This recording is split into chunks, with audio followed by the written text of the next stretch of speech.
Harry. Yes. Who is a very, which I just peeped this out myself, who is very vain. The guy actually has a picture of himself on his shirt. I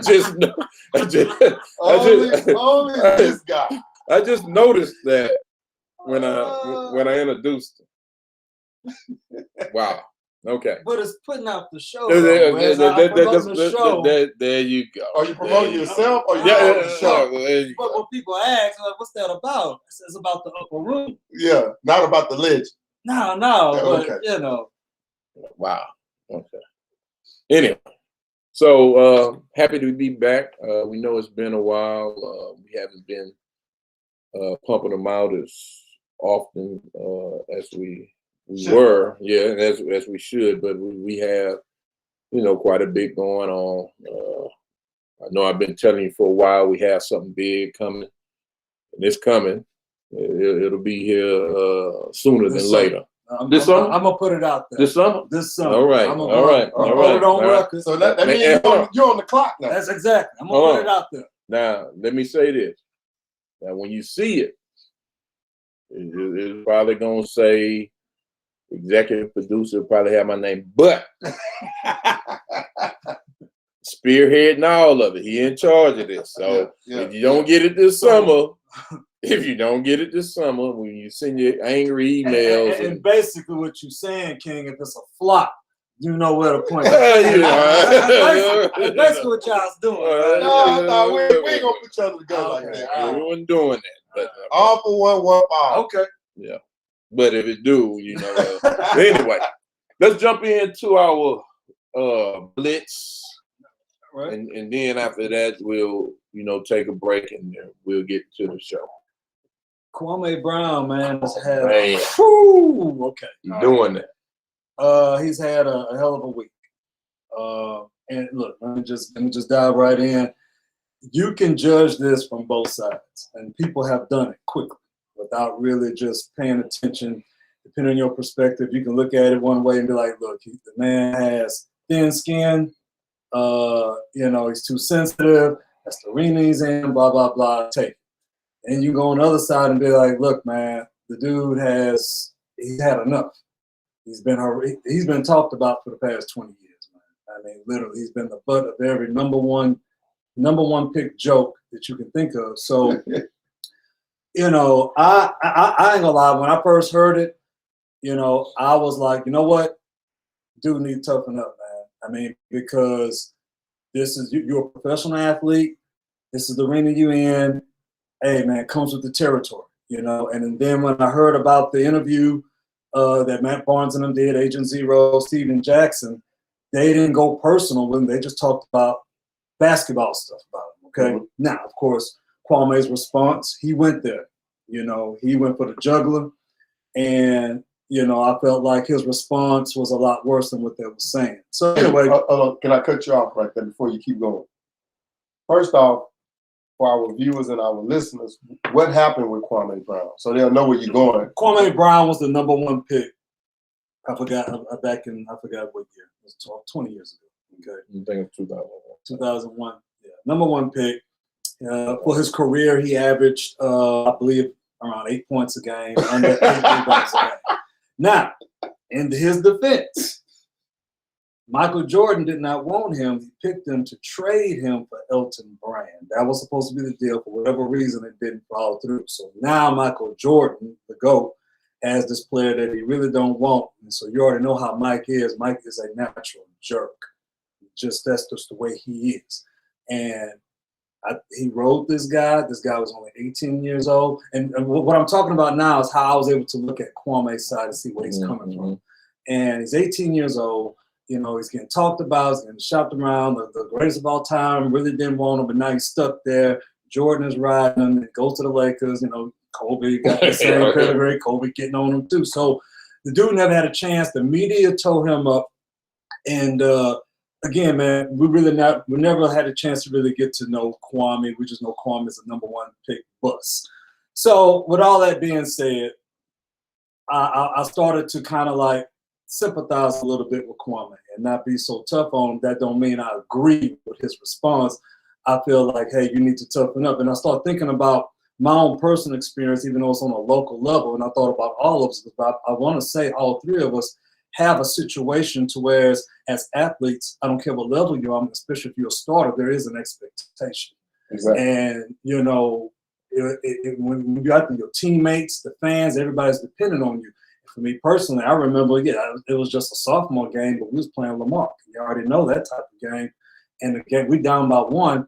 Cedric Gonzalez drives to the hole, and I'm cutting to the basket. He gives me, I'm wide open. He dishes it to me, and I blow the layup. And we lose the game. And I remember we had a teammate on the team. He was on the bench. We'll talk about the name on the break. But he says, shit, second string could have made that shot. And you remember that? And I think on the way home, I just kept hearing the jokes and everything. But to me, that's part of it, you know. And I think all three of us have shared a situation to where we have, you know, we've letting down people, but that comes with it. And I don't think, hey, I wasn't about to go toe to toe with anybody, go back and forth. I blew the game, you know. So anyway, I say that to say this, and this is my question that I'm sending to you and the free.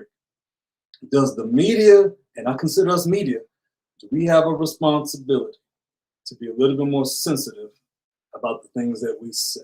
No. But let me say this about Kwame Brown. Mm-hmm. Now, we can say what we want about Kwame Brown. For him to be 18 years old, be a number 1 pick, that says something about his talent. Yeah.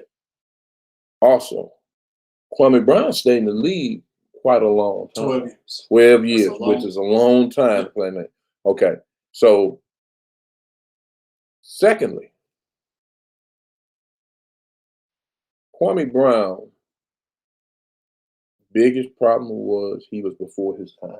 He was a big man that stepped out, handled the ball, shot threes. They wanted him on that block. And he wasn't that kind of player. You take Kwame Brown now and let him play He'll in flourish. Exactly. He'll flourish. He was just before his time, and it hurt him. They wanted him to be Shaq. Yeah, and he wasn't. And you look at a lot of players that were before their time. Some of them, it helps make them a megastar. Others crash and burn. Like Magic Johnson, 6'9" point guard. Now you got all kind of 6'7", 6'8" point guards running around. But he was before his time. I think MJ was. Yeah, I'm going to get to him. Yeah. Michael Jordan. Mm-hmm. With, you know, before Michael Jordan, you had Dr. J, you had David, but they still didn't do it with the flair that Michael Jordan did. Handling the rock like Mike. Yeah. So that's what I'm saying. Can I chime in? Go ahead. Before we go on, I want to say thank you for everybody that's tuning in. We got Pepper Jr. that tuned in, Jason Wheels. But my thing is, when the legend asks, should we be more sensitive? Hell no. Secondly, I'm not giving this guy no pass. Yeah, we can say he was before his time, but Kevin Garnett was before his time. Mm-hmm. Kobe Bryant was before his time. Like the legend said, you had expectations. Hell, I fumbled the ball on the 1 yard line against Lamar. Yeah, I wasn't gonna say that. But you can bring it up. Okay. I mean, they are facts. Right. But the thing is, even though these things have happened, I had to bring myself to the reality that I had to practice harder. I had to practice more ball security. And with that being said, not only my coaches as well as my teammates, they believed in me to give me the ball again the following week. So when you made that mistake, you took it upon yourself. I got to get better. To get better. So yeah, Kwame was before his time. He to me, he still was a good athlete. But the thing is, I don't think he was stepping up to his calling. He was more looking at what the media was saying, and then the bashing. You got to overcome that. Yeah, you have to become a grown man at a short period of time, real quick and stuff like that. But look, you was the first round draft pick, so they were saying you was better than anybody else that they laid their eyes on. So you had to live up to it. I can't agree. And the reason why everyone's different. Everyone's mental makeup isn't the same. You know, what bothers one person, what bothers you might not bother me, and vice versa. And then too, you're looking at a local, what we're talking about at the local level, as opposed to national. Right. You know, and so now you got Twitter, You know, even if somebody don't know who the hell Kwame Brown is, but when they hear this, let me jump on him and let me look at him. Yeah, he sucked this, that, and the other. So at some point, I don't sympathize or think the media or whoever should take it easy on him. But at the same time, I love what he's doing. I love the way that he fired back. Because if you can dish it, you should be able to take it. Matt Barnes, oh man.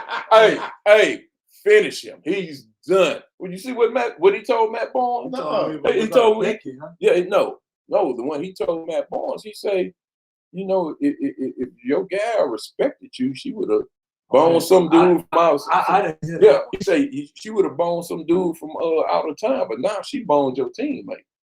Yeah, he been giving out. These are diss records, man. Yeah.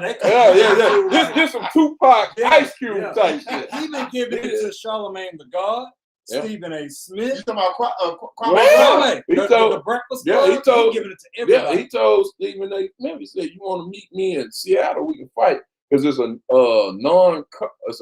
non-waiver combat law there where you can fight. You don't have to sign a waiver. So that's why you get that spot. Yeah. And they say he got them hands, huh? Well, they say ain't none of them trying to see. You know, Matt Barnes popped that tough guy. They say ain't none of them trying to see him. Yeah. Even Steven Jackson. I love it. Yeah, Steven Jackson walked back. You know, he got pulled off the side.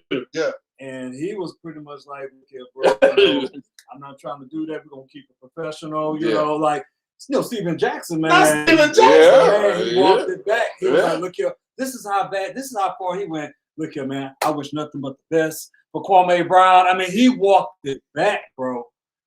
They didn't want none of that spot. Where is Kwame from? Who knows? But they say he got a family of people that can, you know, got a little history of. But my thing is, if you can dish it, you should be able to take it. It's just like case in point for me. Man, I get people come out at me all the time and stuff. But, you know, that's me. With everybody. So, but King, I got something for you. Go ahead. Okay, let me. How come he waited now? And how come he didn't hit up Barkley, Mike, and all the other media people? Well, you talking about Kwame? Why he wait to now? Well, let me tell you about Mike. Mike, ever since he left his organization, he ain't said nothing about Kwame. He don't give a shit about him.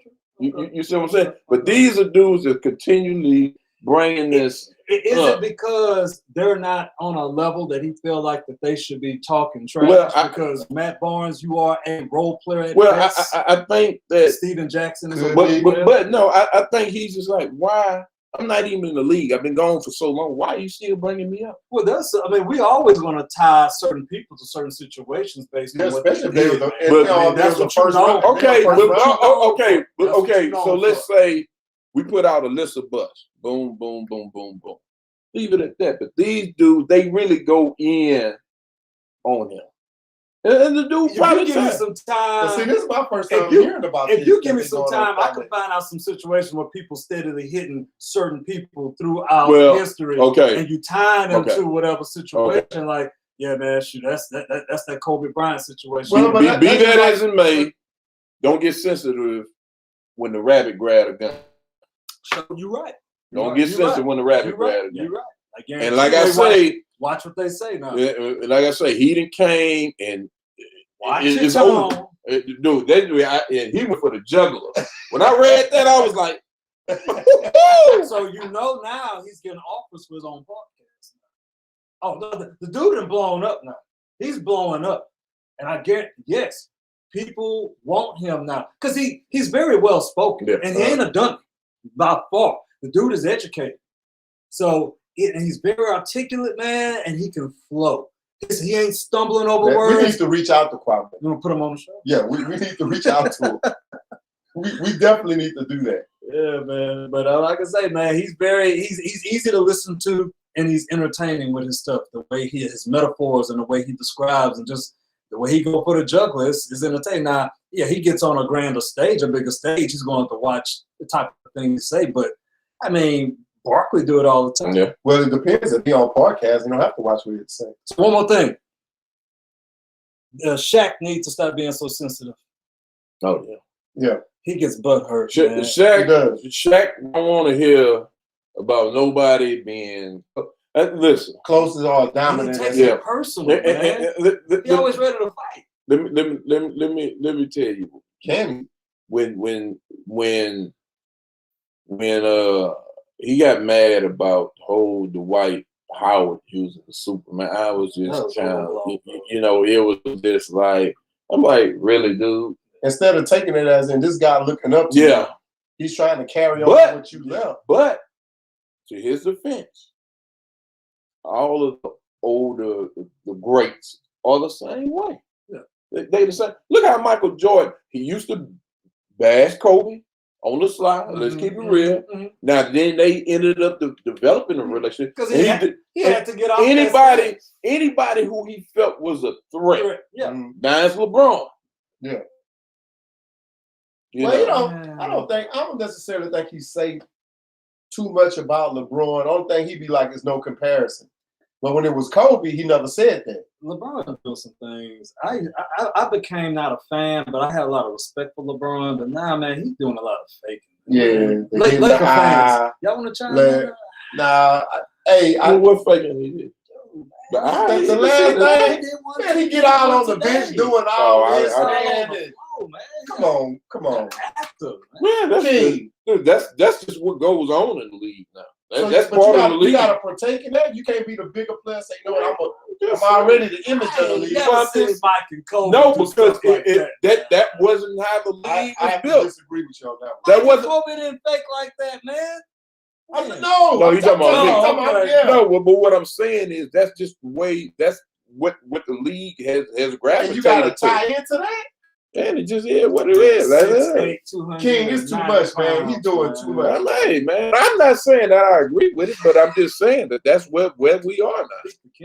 Yeah, you want to jump on me, man? Let me call Kwame. That's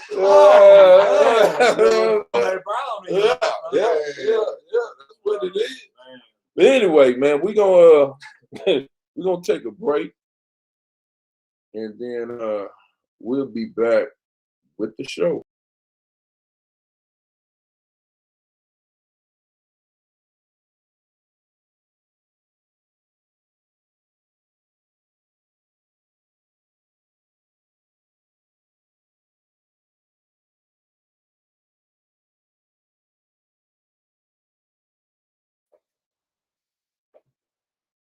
Instagrammers, you got to hit us up on YouTube or on Facebook or on Station.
All right, we back live upper room, and as you can see, we have today's topic posted. We wanted to go a little bit different. We've done, I think, football and basketball already, and we want to kind of lighten up the show a little bit and step away from some of the more serious topics that we discuss.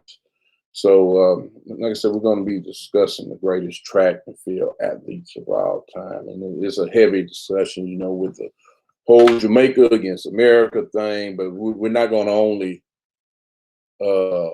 tackle professional. We're going to go college, and because, you know, just because you're a great college athlete doesn't always mean you translate into professional, and so on with high school. So we're going to try to touch on each of those. And we'll jump in, like I say, on the professional level. Yeah, let me say this. Greatest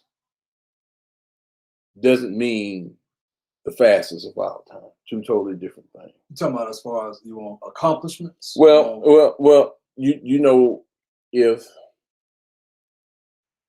you say, if I ask you right now, who's the greatest male track and field athlete of all time? Of all time. Of all time. So I'm looking at different categories here. I'm looking at what they accomplished. No, who? If I just give me an answer. You said track and field. Track and field. Who? I mean, I'm including long jump. I'm including it all. You gonna say what? Yeah. I'm gonna go with Carl. That's what I was gonna say. Nah, so don't even ask me that. That's what I'm gonna go with. But let me say this: 9 out of 10 people are gonna say Usain Bolt. No. I'm just saying. They are. Well, I'm just saying. Yeah, no. I'm just saying. Now, if you ask me who's the greatest track and field athlete of all time,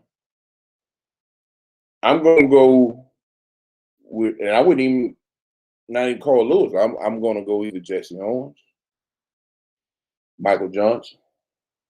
Michael Johnson went 9 years without getting beat. But here's the part, though, King, that you're forgetting to add.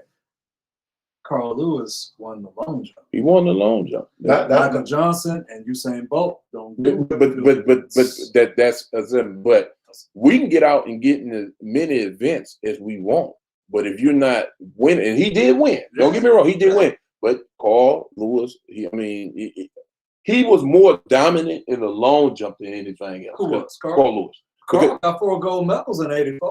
And you know what? I was going to say that because the thing is, I had to research a lot of this stuff because I'm not a track guru guy. Get them stats. But Carl Lewis is the greatest track and field Olympian in history. That's opinion or fact, though? No, these are facts. Let me get there.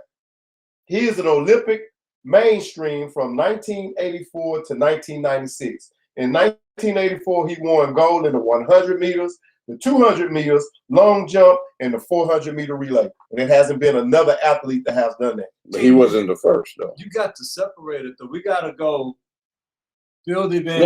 No. And you don't go. No, he just say the greatest athlete of all time. And so this is what I'm telling you.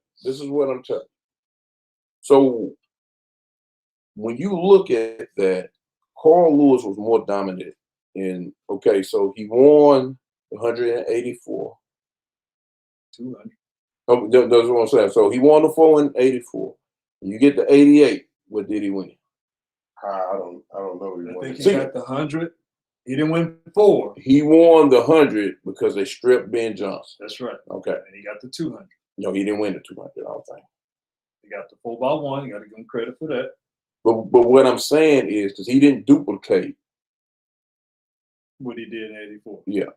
And then when you go to 92, it was just a long jump. Oh, I thought it was 4x1. I don't think they won in 92. But my point is, what I'm trying to get at, he was not as dominant as Michael Johnson was. He wasn't as dominant as Edmund Moses was. Well, if you're going to throw Michael Johnson in there, then I got to go with Usain Bolt. But again, let me say this. Again, Usain Bolt, gold medals, he did that. He wasn't as dominant as Michael Johnson. Usain Bolt lost races. He wasn't dominant in the 100. He lost races, and now in the beginning. No, even in it, he just lost his last race. Remember, he got third. Should we say in so many years, or we just saying? But what I'm saying, for you to not lose a race in 9 years, do you know how hard that is? So that's just like saying not having a best. And don't get me wrong, just because he loses a race doesn't mean he wasn't the best. But how can you not have a bad race in 9 years?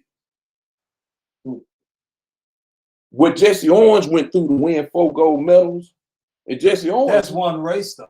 Who? Michael Johnson. He only got the 400. Whereas Usain got the 100 and the 200. He ran the 200 and the 400. Remember, he's the first man. But he got beaten the 200. No, he didn't run 9. He didn't go 9. He didn't go no years. Yeah. But what you're giving both is because you're saying, well, he won gold medal. Michael Johnson won gold medals in the 200 and the 400 and a mile relay. Usain Bolt was beaten too. And Michael Johnson had 3 world records, just like Usain Bolt at one time. So how come Michael Johnson didn't come to the top of my head when we talked about it? Because I actually forgot about it. And you're making a good point. Because let me tell you why. Because when people think about track and field, the first thing you think about is what? The glamour race, which is what?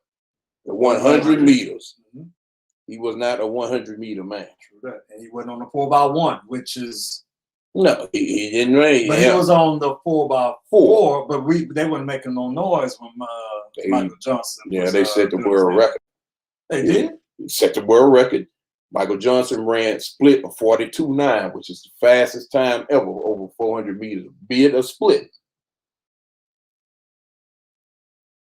Now, this generation ain't gonna give it to him. And maybe not. Yeah. And I'm not saying that he is. And listen, I've had this discussion with guys that are track guys that I ran. And just like when people say that Usain Bolt is the fastest man to ever live. And my question is, was he? Because, he covered that time faster than anybody. But look at the condition. You know who I like to say I believe the fastest person? Who? Bob Hayes, who ran first person to go on the 10 at 20 years old on a cinder track. So he ran that at Ball High. Hold on. So it wasn't this fast track that they're running on now. Yeah. And he ran it. He was not even in his prime. And hold on. You giving him props on potential though. Hold on, no. But hold on, no. I'm finna give I'm not potential because now I'm finna tell you something. What you brought up earlier, the 4x1, right? Who has the fastest split ever on the 4x1? Bob Hayes at 8.6, faster than Carl Lewis, faster than Usain Bolt, faster than anybody else who ever ran.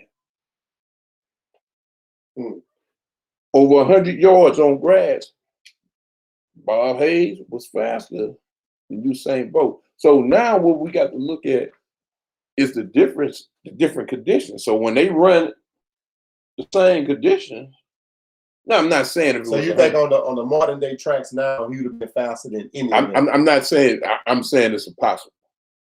I'm saying that it's possible. But that's the thing, though. King. But again, I just took you back to the split where he ran faster, and he ran on that cinder track. He ran it faster than anybody else has ever ran. 9.58 is Usain Bolt's. Mm-hmm. That's the world record.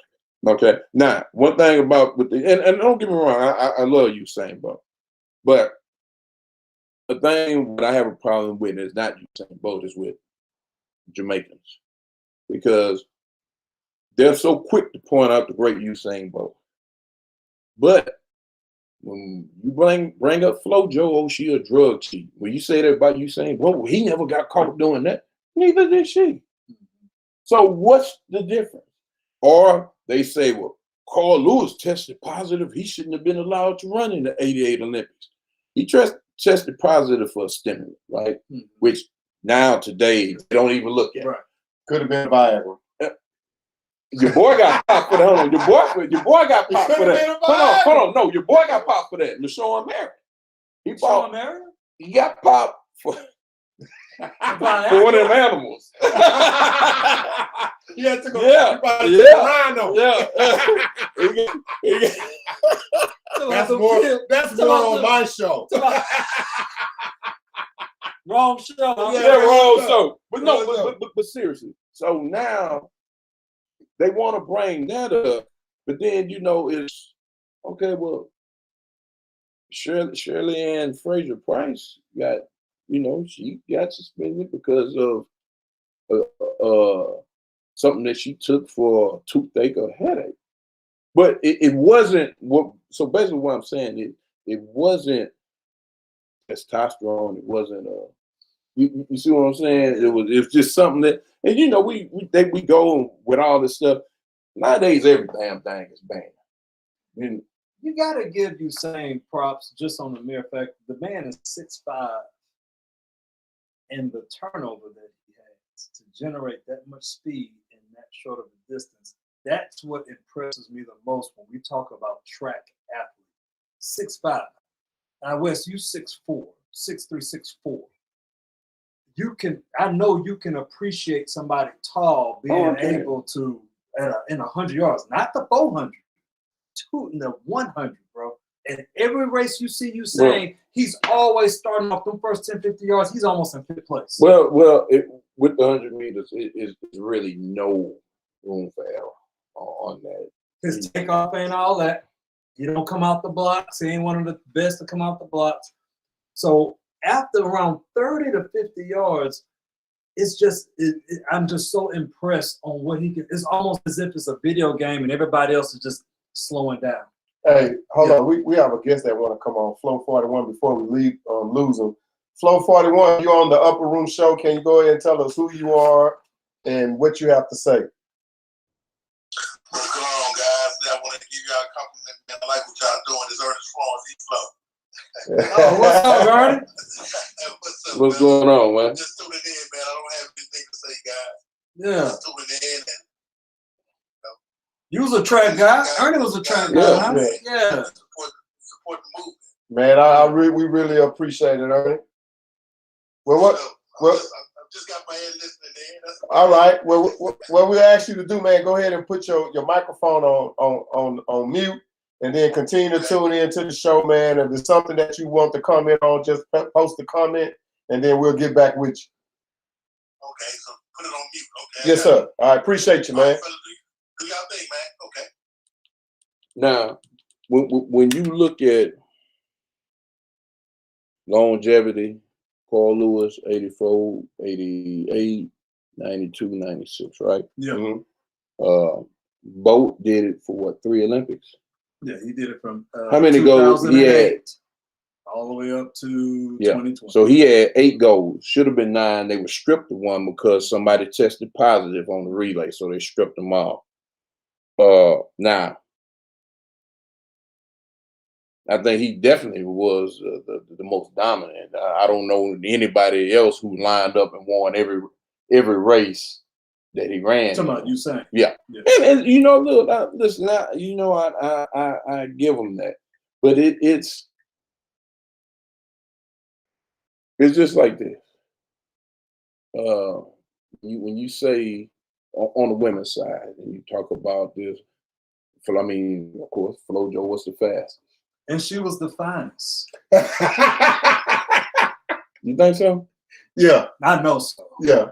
You line them all up, she wins by a long shot. I don't give a damn. She win a race. But she was the finest.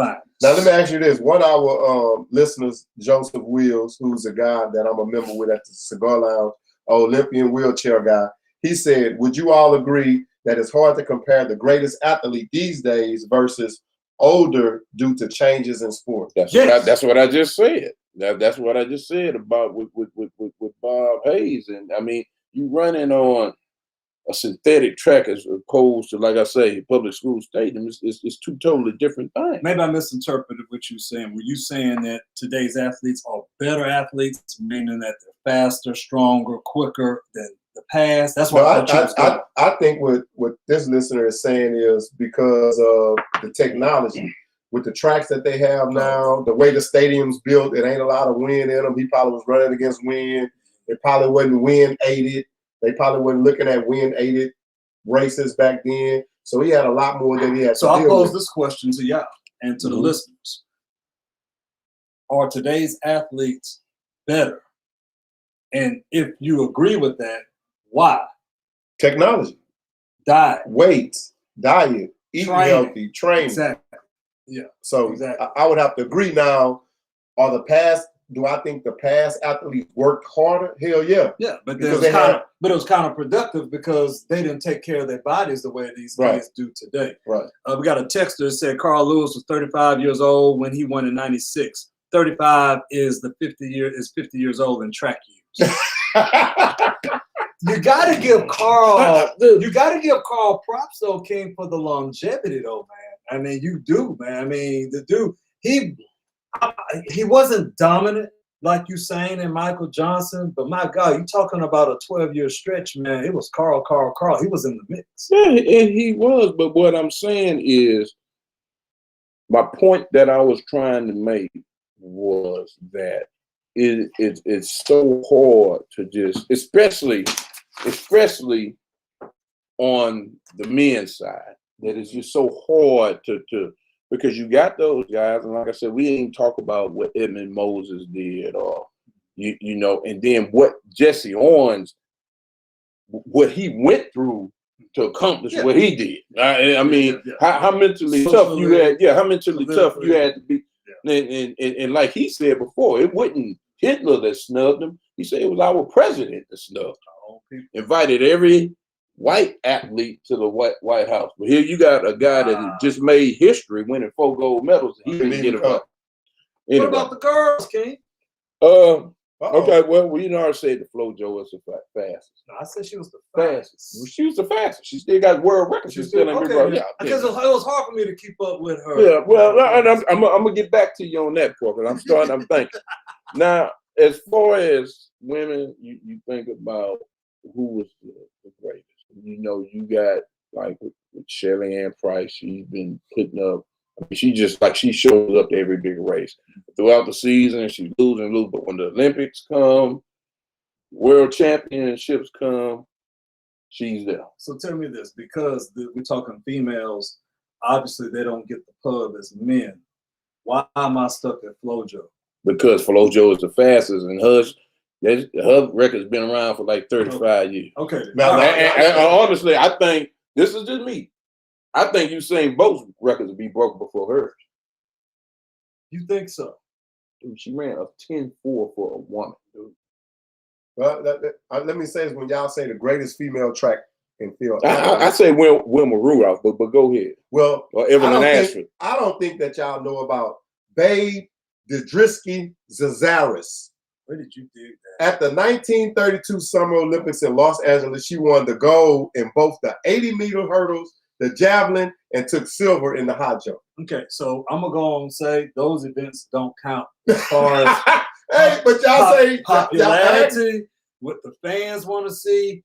We're focusing on what everybody comes to see, and we come to see. You asked about the greatest. You asked about the greatest. Well, that's why nobody. Well, how many medals? Because you got to think. FloJo won 3 golds and 1 silver. Okay, well, she won 2 golds and 1 silver. Okay, 3 Trump. 3. What Coach Benton said? You know what I mean? We'll get to that. That's later on in the show. But 3 gonna beat 2 anytime. Well, now y'all talking about great athletes, because I did some more research on it, because I'm not a track guy. But when you're talking about FloJo, the next Usain Bolt is, and I don't know if y'all heard about this young lady. Her name is Sha'Carri Richardson. Yeah. Anybody heard about her? Yeah. Been following since she's from here. So I watched her run in the state meet. Now they say she's the most exciting sprint star since Usain Bolt. Now, if you don't know about this young lady, Sha'Carri Richardson celebrate the win in the 200 meter at the IF Golden Spike meet in Czech Republic in May. She's the most exciting, compelling, intriguing sprinter since Usain Bolt. The world just doesn't know yet. It's not only that the 21-year-old has sonic boom speed. Last month in Florida, she ran the 100 meters in 10.72 seconds. Yeah, now Janine just posted that, but now let me tell you this: she just got beat today. Oh, she did? Yeah, she got beat. I think she got second. She got beat today, okay. and the winning time was 11:3. Oh shit, she probably had cramps. So whatever, Probably but I guarantee you, FloJo wouldn't run in no damn. But that's my point. Different time, dude. FloJo, them records. Dude. She was amazing to watch, man.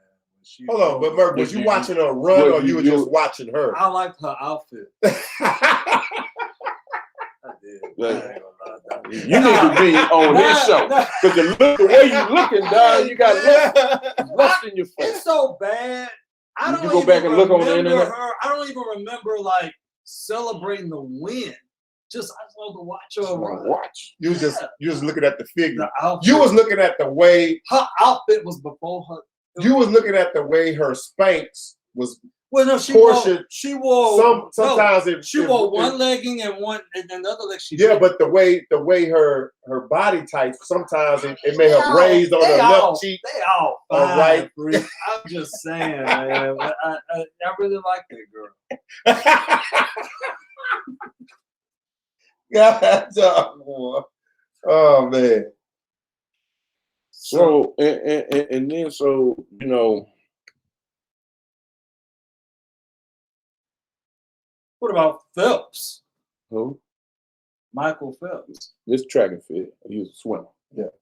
But hold on, I have another one. It's part of the Olympics. Yeah, Fanny Blankers-Cohen, she won 4 gold medals in the 1984 London Olympics, and she was from the Netherlands. You won how many? 4. What's your gold medals? Well, I don't have that. Okay, well, so you gotta give me some. You got Wilma Rudolph on there? 1, 2, 3, and FloJo, she was number 4.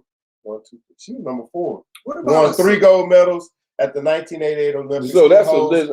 How is Evelyn Ashford not on there? I'm looking at. Do you have Wilma Rudolph on there?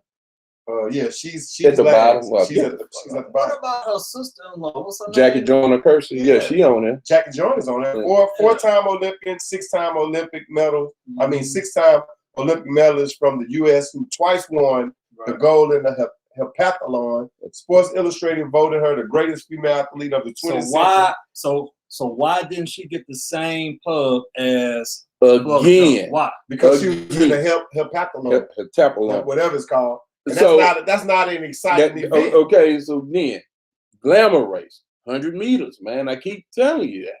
She didn't run the 100? No. No. What is she? No, that's shit when they run like.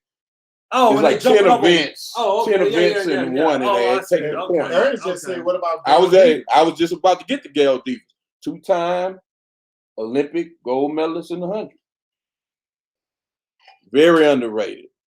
But again, you know, she only have 2 gold medals. When you try to compare, no, she won on the 4x1. But I'm just saying that's something that really doesn't happen. People repeating as the 100-meter champion. But it's you know, I guess it's kind of like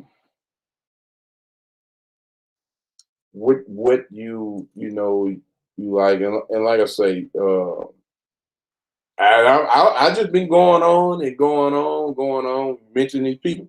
Hey man, I think Allison Felix is the best female athlete, track and field athlete. You way over my head right now. You don't know Allison Felix? I think I consider myself the average fan. She has more medals than anybody. She has more medals than both. I look at you as a student of the game. You obviously are a researcher of track. I mean, you threw out a few names I ain't never heard of before.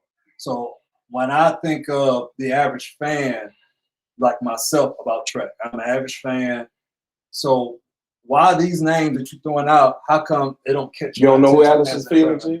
No, I don't even know. Thank you. Really? Is it a female or a male? Thank you. Y'all don't know who Allison Felix is. But you do. We are not track guys. You're a student of the game, so that's what I'm saying. Oh my God, man. Y'all been on a fucking rock? No, man. That's America's golden girl. And she's had more longevity than anybody y'all been talking about. She been on the pro scene for. King, I ain't never heard of that person in my life. Let's bring Ernie. Ernie, unmute your mic, man. I'm pretty sure you can tune in on this. You talking about she was a bad woman? Yes, sir. What you have to say about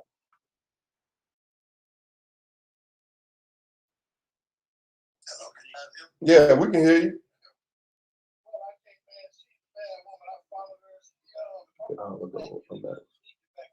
You want more medals than any person, man or woman. Yeah. She's here. I believe 12 by 1. She gave up 200, man. That's what she's known for. That 200. She gave it up so she could run the 400 yeah. because they wouldn't change the what you call them for. The lanes? No, the scheduling, because 200 meters and 400 meters normally by each other. Right, yeah.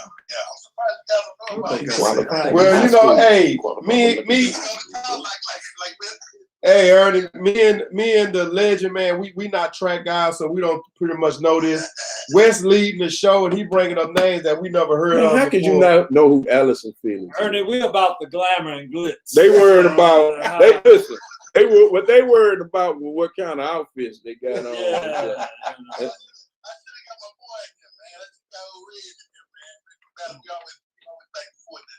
Hey, man, I invited him on the show. I was hoping he would tune in, man. I also invited Derek Florence on. See, look, look, hold on. But there was somebody put on there. She don't have the body Flojo, the body that Flojo had. That's why you ain't heard. Everybody know what you're about, man. Everybody know what they're about. Oh, man. Hey, Harold, I'm the average fan. Man. I'm the average fan. You're a fan of you more a fan of the outfits. Yeah, hey, appreciate it. Hey, man, we gonna go to break and then we'll come back. Again, we couldn't. We're gonna go. So while we're at it, we're gonna go to college, and I know that's gonna be a little bit even more. Yeah. So go and get your phone. I'll do your little research while we're at break. All right. To high school. Hey, we're gonna get on 505, man. We would love for you to come on the show. Pepper J, we want you to come on the show to give your views. We're gonna take a break. So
All right, we back.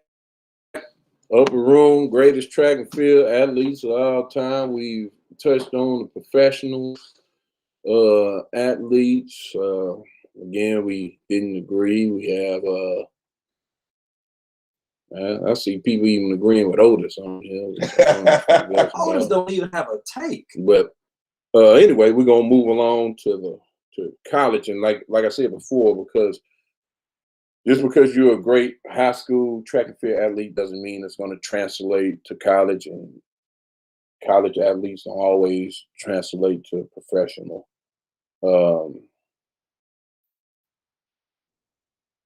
College is a little iffy because a lot of times when a college track and field athlete has great success, they normally turn professional. The norm. And so your girl, Sha'Carri Richardson, she's a prime example. She broke the record, the collegiate record in the 100 meters while she was in college as a freshman. A record that had stood since 1989. Dawn Soil, right? She broke that record. The record had been there for, what's that, 30 years almost or whatever. And she broke the record, and then she turned pro the very next season. So it's just one example. Justin Gatlin. Oh man, forgot about him. Well, Justin Gatlin is not because because of the performance and enhancement, but even before then, when he was in college, Justin Gatlin was a beast, man. Do 100, 200. I mean, so he did his. He did his thing. You got the little guy, Bromell, which I really don't like him. I just don't like. He made some comment about that Florida had the best track athletes. I just couldn't get with that. Let's talk about that. Go ahead. Wait, let me throw one at you. A lot of people don't know that I do claim Kansas City, Missouri, and Kansas City, Kansas as my home because I stayed up there for 13 years. Your second home? My second home. Why we don't bring up Maurice Green? He was one of the dominant track runners in the 100. Remember, he ran so fast he had to use the fire extinguisher to put his shoes on. Oh, man. I'm just Maurice Green. I'm just saying. Is that real? Yeah, that's real. But Maurice Green ran 100. He won 100 that year. And then he came back and he got third the next time. So he didn't have the longevity, and he was only a 100-meter and 4x1 runner. He didn't run the 200 meters. If he did, he didn't have any success. So hey, hold on, we can't wait for break. You gotta come over here. You're getting further and further. You're getting further and further out. Just being unprofessional. But no. So well, like I said, a lot of times with college is just kind of hard. I think that Oregon has the best. I mean, it's down even between Oregon and LSU, the best program. They're not. Hold on, Texas A&M is creeping up. Exactly. Yeah. I got all three of them down, and I got to throw UH in there, man. Recently, come on, they had that recently. Okay, let me say with Carl Lewis. We already agreed that we don't know too much about track. I do know about this. Okay, Carl Lewis was hired to recruit some of the best athletes. And remember, they did some damage the past couple of years, man. They had that 1 year they won. When they had Burrell's son. Yeah, man. But I'm just talking about recent. Yeah, I mean, don't get me wrong. They doing good, and ever since they hired Carl, man. But they haven't been. Yeah, like LSU and Oregon. Hey, Pepper Jr., we got you on. Can you hear us? Barely, because that must be your regular ass phone that you got. But anyway, welcome to the Upper Room podcast show. And we talking about track and field. We know you kind of a guru on track and field, but I don't know if you can outweigh the King Cleve here, because he pretty much know anything, the ins and out about track. So what we was talking about, I mean, you definitely. Oh, yeah. Because this old man knew everything, man. He knew everybody. So if he got half that, so, I'm sure. Hey, so what would you like to tune in on? Give him a question. Well, we're gonna leave that to King Cleve. Ask him who he thinks. That's what I'm gonna do. If he's Pep, you still there? Oh, man. Mr. Pepper. That cricket phone turns out. Yeah. Okay, but anyway, All right. so you there? Yeah, I'm here. Okay. Well, what we want to ask you, we'll take a step back. Professional track and field athletes. I know you was a track guy, and who do you feel was the greatest male and female track athlete All times. of all times, man? You know what? I tell you what. You can just throw in three. You can throw three. You know, United States, Jamaica, Mars, wherever the hell they from. When Bo came on the scene, nobody had dominated the track and field like Carl Lewis, and then Flojo was one, and then once the name out, I think Rich is out of California before she got popped. You talking about Marion Jones? Yeah, Mary Jones before she started taking out. Well, Flojo was one of the dominant at first, and before that, then it was Wilmer. I can go back way. If you go back during the times, you got to take my Jesse on the way he handled through the transition and the stuff that we had going on. So you wouldn't mention Evelyn Ashford? Yeah, Evelyn Ashford was another one. But then Flojo pretty much took over because of the way she had her hair. And the marketing, yeah. A lot of it had to do with marketing. That's when they started coming on the scene for her. Mr. Pepper Jr., when you was coming up, who did you idolize as a track person? Like, who did the person I like? used to watch Vincent Curville and Ellison Stinson. Them two was at that time, they was the two dominant. They was going 1 and 2. Ed was a sophomore, and Vince was a senior, and they always went 1 and 2. And we tried to, as the years come by, because Curville tried to have the dominance between me, Derek, and Jerome Stinson. I think we was the only three that actually went 1, 2, 3, and 100. And all of it was under 10-4. And we had 4 cats that actually run under 10-4. On one relay with injuries, prevailed us and kind of enhanced to stop it from Cleve, because all those would have been healthy, we would have shot at the record with ease. Now you mentioning all these individuals as well as the coach, and for our viewers and for our listeners, can you tell us where you from, what high school you talking about? And I'm from Galveston, graduated in 1985. And back then, when we walked on, it'd be 12 of us. We walked on the field. Everybody filled us. They go Jeep off coming on the track because they know that we coming to take butt. And Galveston has lost that through the years. We don't make nobody feel us no more. Well, I agree with you there. I agree from the early 70s, the 80s, and to the mid 90s. Galveston Bar was the premier track program in Texas. Right. Not just Texas, but one of the premier in the nation. One premier, and then it was unbelievable when he won the state with 5 people won state. This was 5 people walking to state. And that was without a relay. That was without a relay. Wow. He had 100. He had Derek in 100 and 200. He had Big Billy Sims off in the shot put in the distance. And he had, I want to say, Broussard. Let me correct you on that one. That was Andre Reese in the 100 and 200. That was after Derek left. Yeah, but when Derek ran, they won a relay that year. You're right. Yeah. Derek then won the 4x1 with Andre Reese, Derek, Troy Scott, them to leave a block leg, and Marvin Africa.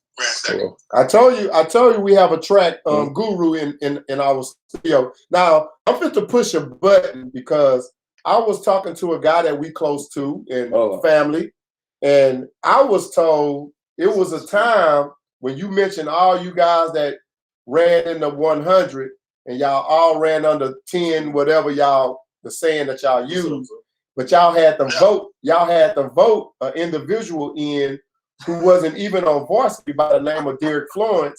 And I heard he was voted over you to be on the relay. Talking about his freshman year? I don't know what year it was, but freshman. Yeah, that's his sophomore year. It was his freshman year, my sophomore year. Oh, okay. Okay. Well, hey, we definitely appreciate it. I know I want you to stay on the show. I seen that D. Florence was trying to come on, So I'm pretty sure he's having some technical difficulties where he's being at. But I'd love for him to come on and have both of you guys on the show. Yep. And we can continue to go into this conversation because me and the legend, we lost with this track stuff because we not no track guys.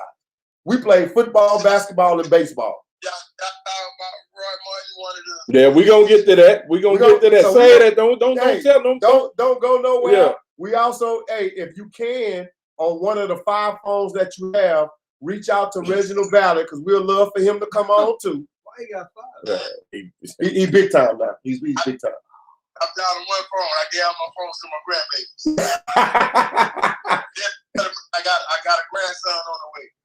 Hey, congratulations to that. Stay on, and if you get a chance, man, reach out to Ballard so we can get him on this show as well. Okay. All right. Go ahead, put your microphone on mute. Oh, we can mute. Yes, sir. Y'all can mute me, huh?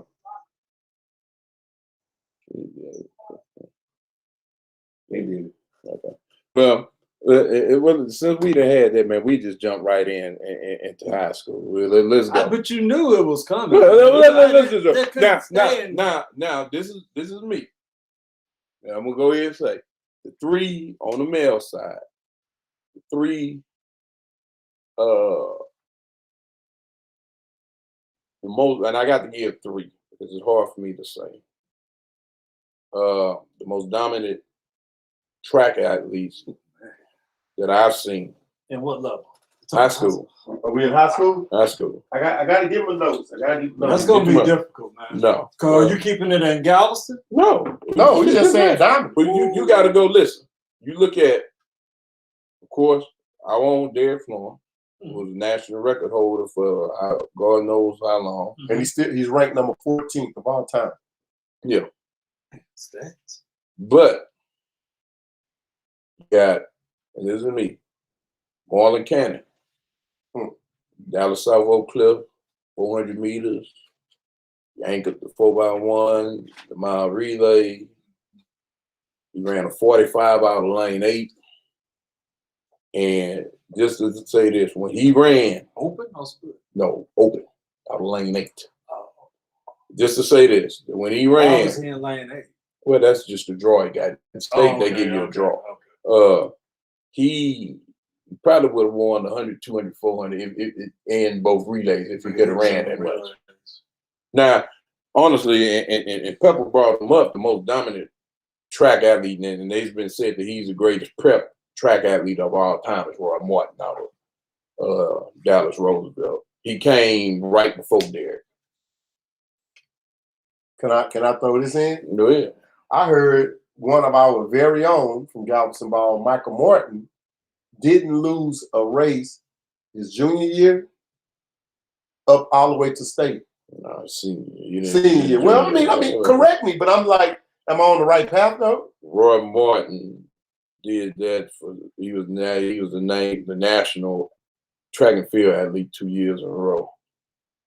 So he didn't lose a race. Yeah, no, that ain't. You see, first thing when he said robot, that's what he's talking about. When he said robot, when Pepper said, yeah, that dude was, and then ran a 44 and a quarter.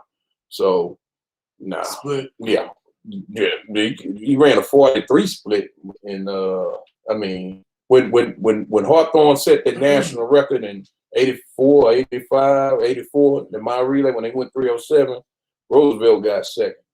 So let me pose this to you. Obviously, you are a student of the game. He is, man. Because he know. I gotta give him props. He know I reeling off all kind of stuff. You can't miss West, but I just want to go locally now. I want to focus on Galveston. Well, we was gonna go to that after. Go ahead, go. I'm not talking about a specific person. I want to talk about our program. Why do you think that Galveston was so successful in the 70s and 80s and 90s? Was it the coach? Was it the athletes? Was it a combination of both? I think I have to agree. Oh yeah, Coach Curry. It was a coach because I think, and not cutting you off, King. I think when a kid walked through that school, whether he was a problem kid or he just had the nice build, the coaches went after those kids. and didn't give you a choice. And you come to track practice today, and whatever the case may be. I'm going to disagree with that because I seen firsthand. And the thing of it is that guys wanted to be a part of that, and they knew that. Let me give you a story, and I ain't gonna say his name. I ain't gonna put him out there like that. But I seen him, Coach Kirby, and he wasn't even the coach then. He was just AD. Come in and make a guy cry. Yeah.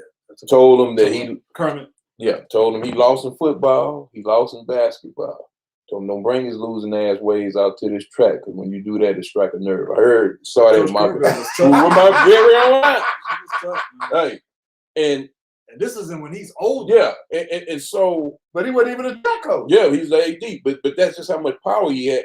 And then so it was just like, and I heard him say, you know how many 10-2s and 10-3s and 45 and 46 quarters that I done ran away from here that I got standing out on that corner?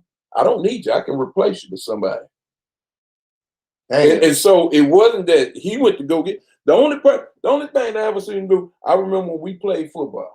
And remember when Tracy came out and played football? He came out there and said something to Tracy, and Tracy ran up the field. We never seen him again. Didn't play football no more. And guess what? Now one of the coaches stopped him either. But so we're gonna give credit to the coach. Coach, both. I mean, because it don't matter how good of a coach you are, you ain't got the talent. But he knew what to do. Not only him, you got to get Joe Dinky his process. They knew what to do with the talent and ladder curve. Does the track field has anything? Let me tell you something. Let me tell you a story. I remember we were at regionals one year, and this dude from Yates came to me and said, "Man, I heard y'all so fast because y'all don't have a track and y'all practice or y'all run on the sand on the beach." What? Yeah, man. So y'all run on the beach. Y'all do y'all practice. But y'all did though, didn't y'all? We would run. Yeah, but not on the damn sand. We wouldn't run it down. We would run down the sea. Well, my son, they had my son doing that. Hey, now I know Pepper Jr. He wants to come back on because he lives for the sand, and his thing is guaranteed. No matter how many athletes that came through Ball High, whether they was football players, track runners, he always give them the introduction of running on the sand. And he always say, he guarantees, not promise, it'll bring your time down. Oh, it will. The sand. Yeah, I don't know what the seconds or the tenths and all that, but he lives by that. But I was talking about the track itself because it's dirt. And a lot of it was gravel. Whatever. Okay. We didn't have what everybody else had. No. So do you think, because you're the only track guy on this panel, that's a factor as far as the success? Because obviously when they didn't put the real track out there, we ain't done nothing. I'm just saying, I'm just looking at everything on why we so successful. I think that talent is a reason. In case in point, like what he said. Okay, Lamar got talent. I couldn't go back and forth with you. But not track talent like Galveston do. So listen, hold on. Let me tell you something. Just like he said, when you got Vince Curvey and Ellison Stinson finishing 1-2, okay, area. Then you can go to Derek Florence winning state, and then as soon as he left, what happens? Here come Andre Reese, and he went. You see what I'm saying? So it's coaching, but you have to have the talent. So why did let me tell you something? We can get Carl Lewis and Leroy Barrera right now. You think me, you, and OB gonna win a 4x1? Hell no. He threw you off with that one. Yeah, I mean, I just missed it. I know. But my thing is that back in the day, during the glory days, the golden years of Ball High, you were able to get the main athletes to come out to track. Because they want to be a part of it. I can't say that was true in the 90s. Even though we did have success in the 90s, you didn't always have the best athletes out there. No. In case in the 70s and 80s, I have to cap it at the end of the 80s decade, because when you get in the 90s, athletes become a little bit more sports specific.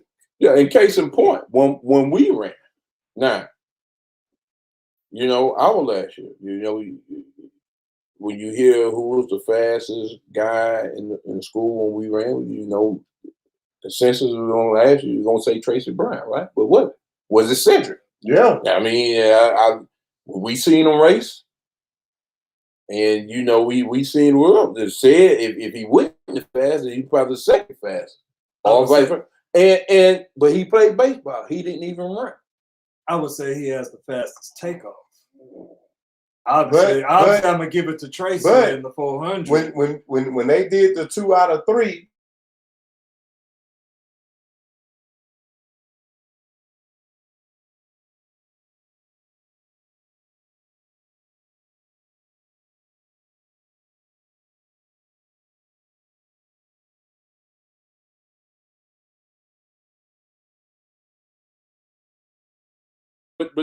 But no. So what I'm saying is I understand what you. But that's a case in point, and that's just like the Pan America to Jamaica. And they go, oh, Jamaica, the small country, whooping y'all that. Yeah, because everybody runs track. When you get here, you get people. Where they do with the little dude that got out the trunk say they go where the money resides. So they're gonna go to the. You know, I'm not trying to work out no track. But that ain't what the money is in football and basketball. Think about Tyreek Hill. Tyreek Hill missed robot national record in the 200 by 100 of a second. That joke was slowed down by 15 yards. But he could have got it. Yeah, he getting paid millions of dollars to catch a football on Sunday. So many of the best athletes are doing track and field athletes doing something else. After the track life, you don't hear from him no more. But like you say, Tyreek Hill, he's still making millions. It doesn't matter if you beat me 15 or 20 years ago, but my bank account is higher than yours. I tell you, man, Galveston, man, it's so interesting. I like to dissect the different programs, the different eras, the different decades on the success. You cannot find another town in the United States per capita. Oh no, not even close. Not even close. And it's unbelievable. Not even close. And again, and I think I've talked to you about this, Wes, about during that time, I don't think we could appreciate, now obviously we couldn't, what was happening during that time. We were part of history. But it was such a common thing to be successful in sports. Dude, let me say this. I remember when we went to school, when we went to college, and me, Otis, a couple other guys that played football, we got out and we ran a 4x1 against the track team. Yeah. Now, mind you, we had never practiced handoffs, and we beat them. Okay, so we come and find out. You know, I go out, I go run track. I want to try and quit because we were so much slower than what we were in high school. Mm-hmm. Mm-hmm. So I just, you know, and I just couldn't even get with that. Right. How am I gonna be on the collegiate level and I'm running not just a little bit slower than what I ran you know, in high school? So did you guys, both you guys play for Sam Houston, good football players, y'all were, you know, blah, blah, blah. Did you guys get the reason why y'all was so fast is because y'all was always running from the cops? Well, you hear that all the time. It's out there. It's out there, man. It's out there. You know? Well, and I don't think it was necessarily but that. No, but people would say that though. Yeah, but I think take a shot at us. Yeah. Well, but I think with Den, even though we took that as having fun, I knew if he run, I better run too, and I better not let him outrun me because I may get caught. Hey man, running from the cops wasn't fun. You speak for yourself. Oh no, when you get away, Murph, we laugh about it like, damn. Right. I remember you slipped. I got up. I was doing homework. Well, let me look at this, man. And so we have a list here of ball high track. Which you said something on that one. Yeah, I'm gonna get that. Now we got 100 meters, Derek Florence, 10-1-3, 1986. 200 meters, Mike Martin, 20.36, 1997. Tracy Bryan, 46.6, 1991, 400. John Stovall, that 1983, 152 in the 800 meters. Leonard Epps, mile, 413, 1977. Damn, 1977. He's still up. Yeah. Lawrence Beard, 1982, 2 mile, 858. Leonard Lewis, 1977, 1374 and 100 meter, 110 hurdles. I'm sorry. Percy Perry, 36.36, 1981, 300 hurdles. Percy Perry? Patrick Bates, 25 feet and 3/4 of an inch. Be there for a minute. 1987. I don't see nobody breaking that for a while. Long jump. Brian Veal, triple jump, 51.2 3/4, 2004. Greg, what's that? Lamdine, 7 feet, 1975. Jesus, right. So when was the last year something was broken? Because I got a point to make. Well, was the most recent year? Probably 1995. Davis, Humphrey, Kerrville, and Martin, 40.21, 4x1. Talking about 30. That's almost 20. Kerrville, Terry, Miles, and Stinson, 1979, 4x2. Mile relay is 1983, 310. Now I do want to say this, and I know you can't talk about what shoulda, woulda, coulda, but had they not got disqualified, Tracy Bryant, Demetri Lacey, Isaac Benefield, and Roy Smith would have probably broken that. You would have clipped that 4x4. Yeah, they got disqualified. In your track opinion, do you think that was the best 4x4 ball high? Well, I never seen this one in '83. I mean, but what from what I've seen, yeah. I mean, now, hey, Ernest just said he was just talented. Tracy ran Mike Miller down. He did. In the 4x1. He did. And what happened was Tracy took off too early. They were actually in first, and he took off too early and had to stop and get the stick. Mike ran by, and he went and got him. Remember, Mike Miller was a 10-1, 10-2 guy in the 100. Damn. He did. He ran him down. It took a long time. They had the same time for him to decide who won. Now, and then another thing he said, Gross and them broke the record 39, but it was AAU said they stepped on the line. I don't know what he mean by that. That's track talk. You probably know what he's talking about. And that's Sports Center. But and another thing you got to realize too is that when they adjust the times back at state, it changes because when Roy Martin ran at 20.3, it's in 1974 when he ran, and then they adjusted. Why they adjusted? Well, no, not because of the wind, because a lot of that's an unofficial time that flashes up there on the screen. Now, what I did want to get to is on the girls' side, this mile relay time that they got as the fastest in ball high at 2015 or 4:04. What's that, 4x4? Yeah, it's not correct. In 1992, they ran a 3:57, which is 7 seconds faster. So I don't know who put this on there. But I think we gotta go with the king on that one because he. No, I can tell you. I mean, of course, it was a year after me, but I remember the girls that ran it. So, tell me this.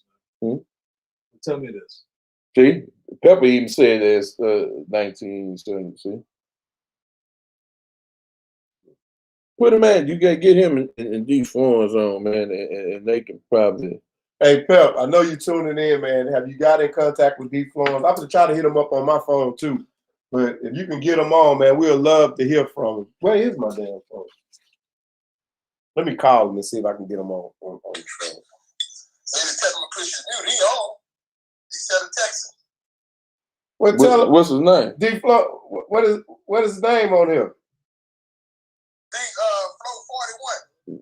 D. Florence, take your Ernie, your microphone off. No, that's Ernie. Right. Hey, yeah, I'm gonna bring y'all on. Just stay on the phone. D. Florence, man, if you're listening to us, we need you to take your microphone off of mute, man. We would love to hear from you. Pep. Yes, sir. What he flow 41? I think that's him. Nah, that's E. Florence. That's Ernie. Let me call her.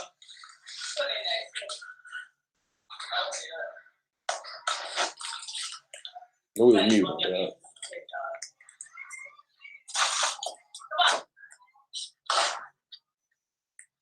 Pep, put your microphone on mute. Yeah. Whatever. Nah, I was trying to. Got a texter saying he went to Santa Fe. All right. Well, while we waiting on that, I got one of the guys that was a part of that relay who I was saying that could have been. I thought that I'm sure they would have broke that 310 had they not got disqualified. I got Isaac Benefiel right now. Scooter, can you hear me? What's up, Scooter? I can hear you. Okay. Well, you on. Okay. You on. I was going to try to get Tracy on too, if he replied back to me. But yeah, hit him up and see. Now they can hear you. Yeah. The mile relay, which was, what Coach Curve used to say, the 4x1 bring them there, but the mile relay is the reason they stay, right? That's what he used to say. So I ain't lying. 4x1 bring them there. Yeah. Now that 310, 310-3. 1983. 1983. Had y'all not got disqualified, you think y'all broke that in state? Well, I definitely think we would have broke it. But let me tell you what our problem was. Our problem was we ran hard enough to beat everybody else. But that's my. But the point is that year the winning time was 3:11.1. Yeah, if it was 3:11, we'd ran 3:10. If it was 3:11.1, we'd ran 3:10 to win. Because, like I say, we was running to win the race. We wasn't running against time. I have to say, man, that year when it was, Tracy, Bebe, Didi, and myself, we were so silly that we didn't understand the impact that we would have. We were just, like I said, you line up, we gonna beat you. But we wasn't focused on the time. That's why they sent us all the way to California to run against Hawthorne, and sent us to Louisiana to do all that kind of stuff, because we was just running to win. We wasn't actually running for the time. So, Scooter, y'all basically gave enough effort just to win a race. You really didn't give 100%. Remember, you live in front of a lot of people. No, what I'm saying, we were giving 100%, but we never went into the race thinking, hey, man, we gonna run 3:10 then. We was just focused on winning the race. I see. Whatever that took. If it would have took 3:10, we'd ran 3:10. You know what I'm saying? But a lot of times, you're talking about we running 3:12 and second place 3:15. So it just wasn't. It's hard to run 3:10 when 3:15 is second. That's amazing, man. How they can just turn it on like that. Yeah, we can beat the time. Yeah, I mean, but we ain't focused on the time. We just want to win the race. If it takes a 3:09, we're gonna run that. Like that's you got to think about when you have a relay like that with 4 strong legs like that, So you handing the stick out to Tracy or Baby or whoever. Who ran the anchor? Was it Baby or Tracy? They both ran. Yeah, but Baby anchored it one year though, man. I ran first, but see, Baby anchored it when we was trying to figure it out. That's what Baby anchored. Once we got everything figured out and we figured out Tracy was faster than everybody, that was it. I led off, gave it to Baby to Didi to Tracy. See, what's crazy to me, Scooter, I always known you being fast as hell.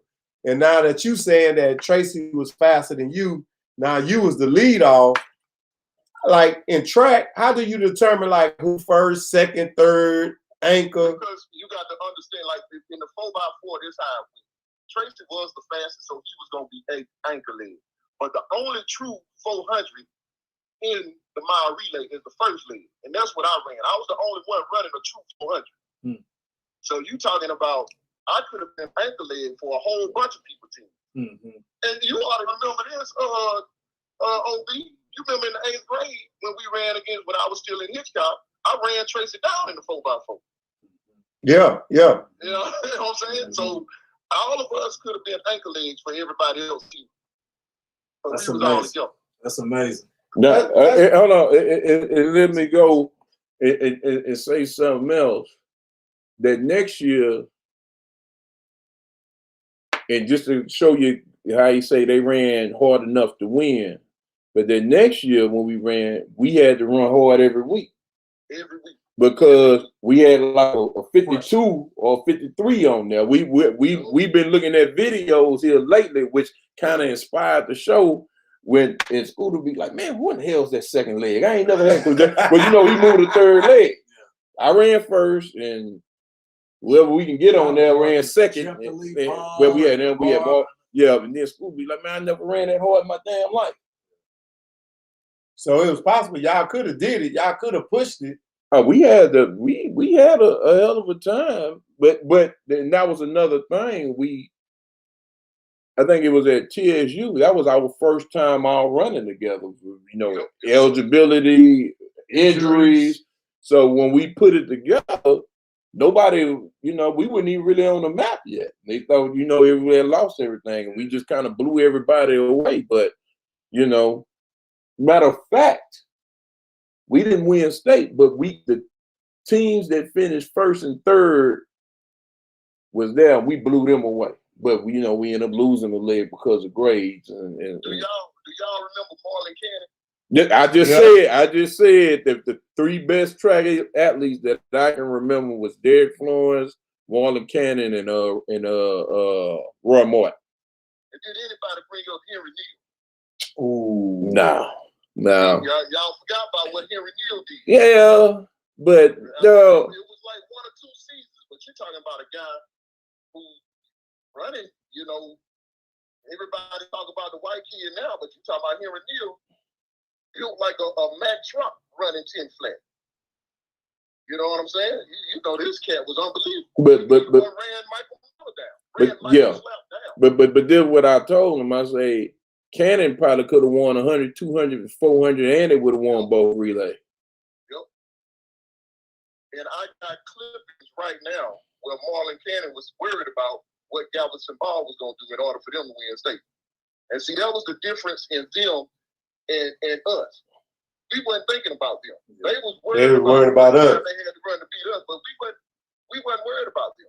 You know, we didn't think like that. We was worried about, man, when this relay over, we get back to Galveston, when do we go and climb in? That's the type of stupid stuff. You know what I'm saying?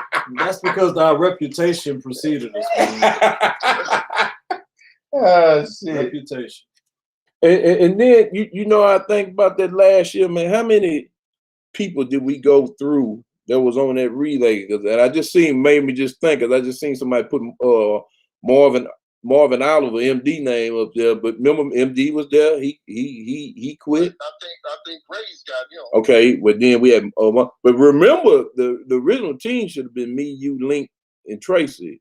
Yeah, Link signed his scholarship to college. He's like, I ain't doing nothing, yo. What about that's Galveston? What about Bam?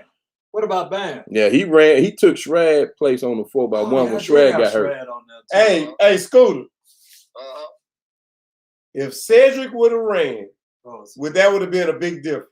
It would have made all the difference in the world. And what race, Scooter? The 4x1. Cedric came out there for 2 practices and left. He made 2 practices and left. Says that was too much running. Too much running. He the fastest dude on. He would have destroyed anybody's first leg. Anybody first leg said would have destroyed him. Yep. Wow, and man. You remember, I don't know, Cleve, you remember a little cat we had running name was like Edward Westone. Yeah. He was on there. He said Edward Westone. Yeah, Who the hell was that? I remember him. That was his name, man. Little cat, man. Yeah. He was younger. Let me tell you what happened with him. We was running like endless 400s or something, and he was trying to run with Tracy. Tracy ran him off. He never came back to practice. I mean, it was stuff like that why we couldn't get our relay together, man. Harold was fast too. Harold Davis. Yeah, but that was them cats fell out once we got the ball. Okay. You know, they were older, so they were fast. But yeah, and those track practices were brutal. And you know, Zeke was running Carville's program. Yeah, and we used to do that, and I made sure that I crossed the line like a tenth of a second before I was supposed to. And then it's kind of like what Scooter say. Can you believe the legend was giving extra effort? No, I say I was barely getting across that line. I wasn't trying. But Scooter even laughed at that one. Hey, Scooter, you remember we had to run that 6-minute mile? But then me and Scooter crossed at 5:57. I came across at 5:59. Barely made it. Yeah, man, it was just ridiculous, man. I was talking about that the other day about them continuous 200s we used to run. Okay, let me say this, Scooter. Yeah. Was it the athletes, the coaching, or a combination, or the track being dirt? What do you think contributed to the success of the Galveston Ball High track program? It was absolutely a combination of everything because we had a legacy that we had to uphold. Yeah. Because when we had the coaches that we had, they were serious about track. Yeah. And then that's what you don't have today. Yeah, we don't have it. And you bring up a good point, Scooter, about the coaching. Most of the time, you rarely get a real track coach. You just get a guy that probably needs to fill in or want a stipend, or it's a vacancy, and he probably ran track before. But you rarely find real track coaches coaching now. No, they're doing AAU. They're doing the AAU track. Exactly. Yeah. Otis, let me ask you a question. All right. What? Because like I said, he left us way too early. How do you think Derek Brown would have helped us? Whoa. I'm not being biased right here, man. You kind of hit a nerve right there. I think if we would have still had that guy around and we had Derek, you, Tracy, Wes, it would have been a combination of shit. You got said, who you leave out? That's a good question. Yeah, that's a good leave question. Me out. Yeah, because but then you have to, because on any given day anybody can beat anybody. But I think if we would have had Mr. Superman around, man, it would have been a lot of records set. And then we start looking at football. Where would I have left me, you, and MD? But you see what I'm saying? So now do you go? Okay, but Derek be the pounder, Scooter be the stretch running back. Otis, you got to go to receiver. Said you already at receiver. Scooter, you can't catch, you can't play receiver. So I mean, I'm just saying, but where we would have been left with that? Hey man, but that's a good question, bro. And then for you to bring that up, it ain't no disrespect to anybody because we all family, and I love you just like you my own. But man, that's a hard one, dude. Yeah, man. I think about that all the time, man. Like who would have been left out? When I was coming back from Hitchcock, that was the whole thing. Everybody was telling me, how you and Derek gonna play in the backfield together? How y'all gonna, be running track together? You gotta figure, man. I went 2 years, never lost a race until Derek beat me at Central. He beat me that one time. Oh, I was about to say, I thought that was in Santa Fe when we had the big track meet in Santa Fe. No, I won that one. I lost at the one in Texas City. Okay. In Texas City. Mm-hmm. And that was for district. That's when he won district. Never lost 2 years. Never lost. See that's a hard one right there, dude. Cause like who you count out? Man, I'm telling you, me. On that 4x1, you go shit, Cedric first, Derek second, the Scooter third, and Tracy on the ankle. Or if you want to put Tracy on second. I agree, but create a 4x2 with those people there. The same names. Create a 4x2. Say it would be on 4x2 a little different because I could run a 2. That's what I'm saying. Or the mile relay. But you still got all them same guys that I'm can run gonna go that. with you. I'm gonna go with Scooter. I'm gonna go with Tracy. Derek. No, I'm gonna put Derek right there. I don't think Derek is going to. Derek was so. I think Derek was 100. He ran the 200. That's what he ran against you on school. Damn, what? Man, he was Rob Guillory homeboy. Looked like the new edition. No, Reggie. No. Oh, you talking about Terry? But see, like was saying, that's where the coaching came in here. Yeah. When the coaches were there, they knew how to figure their stuff out. You know what I'm saying? That's where the coaching came in. They knew how to put it together. Reggie Rollins, that's what I was thinking. Yeah, Reggie Rollins. Yeah, no. Because he was a 200 guy when we was in school. Yeah, no, but not on that. I don't think not on that. That's that level. Man, I'm gonna tell you.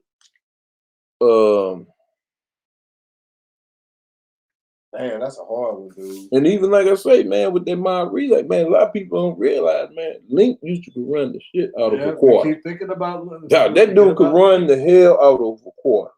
He reminded me. Somebody put up Anthony Phillips.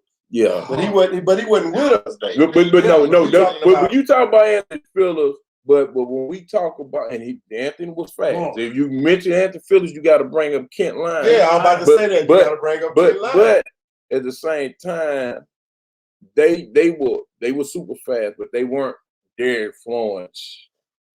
No, Andre Reese. Yeah. Andre, they were different level. Yeah. Like I say, when I think about that, to be honest with you, I start thinking about Andre, Derek Florence, AP, and Tracy. To me, the ones that I was able to see, those to me were just like on another level than the rest of them. You know what I'm saying? I mean, to me anyway, from what I saw. But it was people before them, like Cleve mentioned earlier. That were really fast, but I didn't see them. But those four, oh man, they were unbelievable. Yeah. What four did you say? We talking about Tracy, Andre, D-Flow, and AP. And then like I say, AP came on all of a sudden. Yeah. Talking about another guy, AP. I used to beat him every track week. And all of a sudden, something clicked, and he was just faster than everybody. He was untapped potential, man. He had a lot of potential, bro. I don't think we never saw our best from AP, man. Now, let me ask y'all this. We're leaving out a guy, and he wanted to come on this show, and he was telling me, hey, that he's going to miss it because he's out of the country. What about Didi? Lacey was another. Well, yeah, when we talked about him on that 4x4 team with Scooter, Tracy, Lacey, and Bebe. That was one of the. Oh, we were debating were they one of the best or the best 4x4 team, and the King brought up about the '83 squad, right? Well, they have the fastest time, but I said that I thought that they, in a race against them, I thought that they would have beat them because at the end, two things made this. This was the two factors that they had. I don't think that they had nobody as fast as Tracy in the quarter.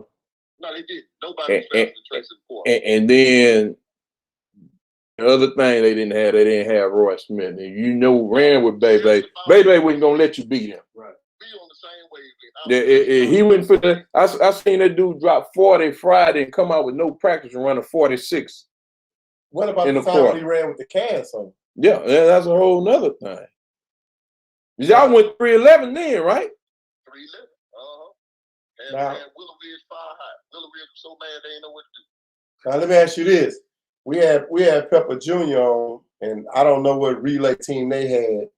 So, with our era, was our times faster than theirs, or times? They went 40.5 when they won state with Florence Anchor. We went 40.4 our senior year in lane 1 and got 4th. So our time was faster than theirs. You get what I said? We went 40.4 and got 4. And they won with 40.5. Pepper, if you listening to this, No, that was he was gone. I'm talking about when they're flowing. Like well, I don't know what they were. y'all was slow as hell. Nah, I ain't say all that, but you know what I'm saying. But yeah, when I remember. I never forget. Me and Tracy was laughing.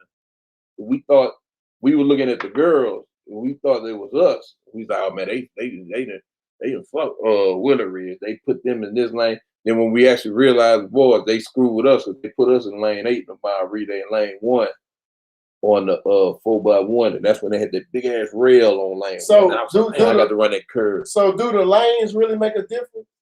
Yeah. Well, why they build a track depends on like what that? kind of runner you are. Why they like build a track Dude, like that? I ran third leg at 6'4" on that tight ass curve. It made a big difference.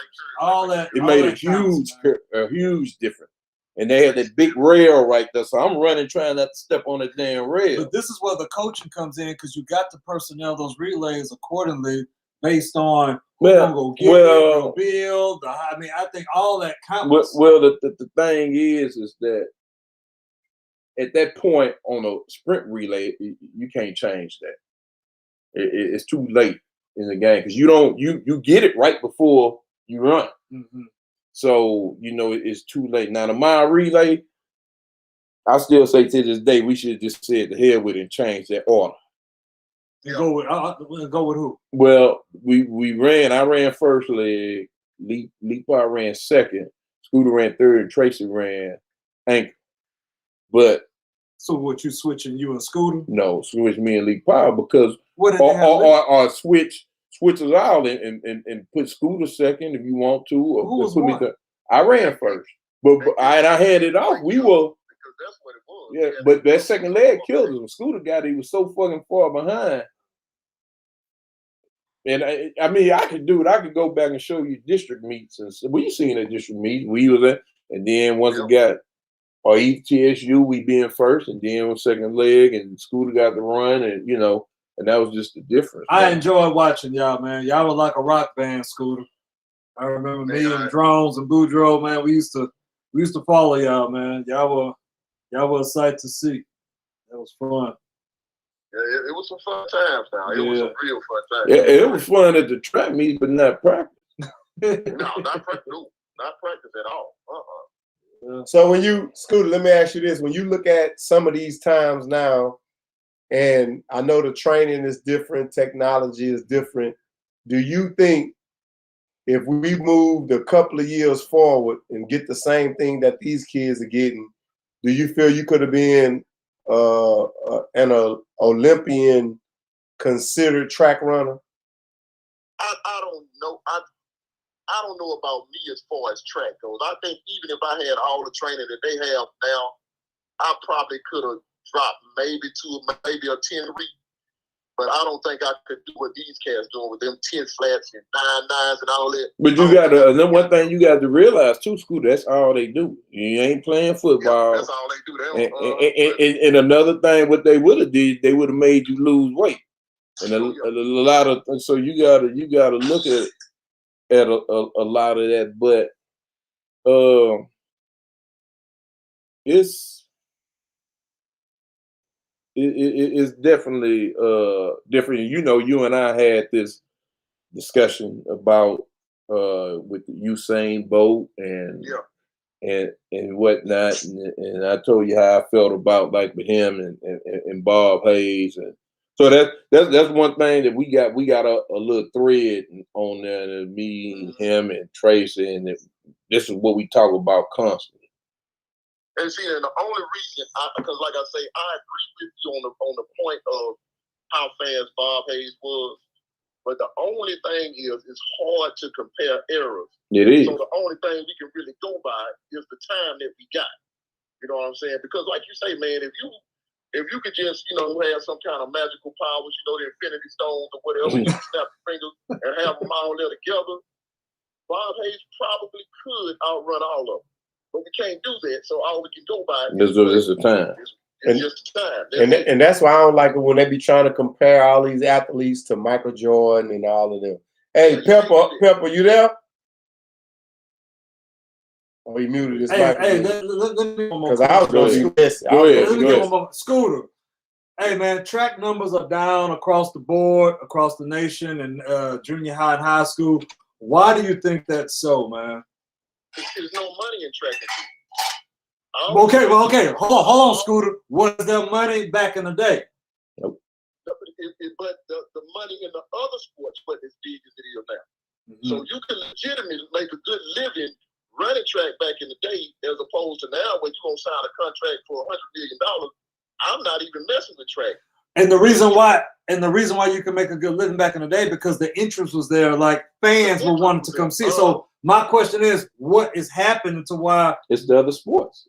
The other sports, yeah, all your best kids out there, because you got 7-on-7 now, you got AAU basketball all year round. Mm-hmm. You know, they don't even go out to track no more. Everybody now is specialized, which they don't need to be doing. Right. If I was a coach, all my football players would be running track. Right. They got everybody specialized. You Right. play football, then you go from football to 7-on-7. Mm-hmm. You know what I'm saying? And so you never get a chance to run track. Right. But then what they do, if they ever get a chance to go to the combine, they go get a track person to teach them how to run. Yeah. Yeah, you know what I'm saying? That's good stuff there, Scooter. Yeah. Well, benefit, man, we done went over actually a lot of time, man. We're gonna have to revisit this because we didn't even get to go into the female side of. Yeah, man. I'm disappointed in them anyway. They ain't know who Allison Felix was. Yeah, man. I don't know what's wrong with these dudes, you can't be mad at me and the legend, man, because we not no track guys. But that just goes to show you the biggest name in American track and field. You don't even know who it is. You know, so that just goes to show you, as opposed to, if I ask you about the top 10 quarterbacks in the NFL, y'all can reel them out. You know, that's just what it is. Right. Yeah, that's why I just told him. You got more medals than you want to ask me about the top 10 models on Instagram. Instagram. Okay. All right, Benefield, man. Hey, with that, man, hey, we appreciate it, man. Tell Tracy I tried to get him on, but he ain't answering me back. Well, sure, man. Hey, we appreciate it, man. All right, man. Y'all keep going, man. Y'all doing a good job with this part, man. Man, appreciate it. All right, bro. Love you, man. All right, bro. All right, man. Well, like I said, we went over a lot of the amount of time. Good stuff, though, bro. Yeah, we're gonna have to we'll have to revisit it some other time. Like I said, we didn't get a chance to touch up more on the female side, and Galveston Bars put out some great female track athletes. The irony of all this is that, I mean, we're talking about a topic that nobody really talks about, and it's not popular right now. Not on the broad spectrum of sports. You know what I'm saying? But I mean, not many people are talking about track, and you can tell by our texters, man. We do have people that's interested, or people that that's into track. But it's just something that's just not talked about. But I thought it was a good topic today, good show. But anyway, go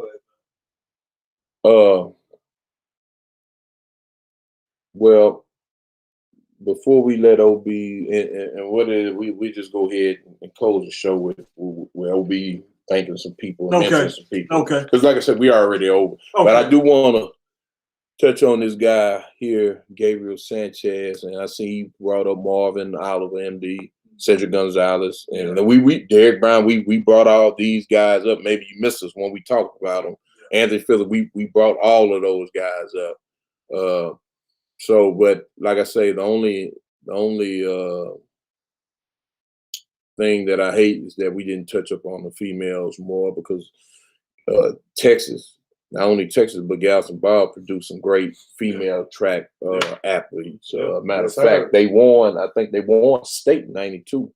It may have been the last time that we won a title. Or did they win it in '95? I'm not for sure. I have to check. I know in the '70s they was every year. Yeah. So, but anyway, man. OB, man, let's go ahead and take us away, and thank some people. Hey, we want to give all our birthday shouts out to all our followers on Facebook. We really appreciate y'all following us on our social media platforms. With that being said, we want to give a big shout out to all our sponsors and our supporters: AB Sign Shop, Bench Bullion, Busy Bee Cap Stand, Diversity Realty, Element 7 Salon, Arid Vintage, Fortray Photography, Jacquez Chicken and Waffle. They have the best chicken and waffles on one side. This side of the Beltway. And the best side of the Beltway. I thought it was the Mississippi at first. Hey man, they people coming up on them. Oh, man. people coming up on it. Yeah, I got some people out there that's coming up. Yeah. And we want to give a big shout out to Kitty Campus Daycare, LC, and the 37th Street Jazz Band, Maduro Cigar Lounge. We disbanded right now. Whatever. We disbanded. We all going solo. Are you serious? Yeah.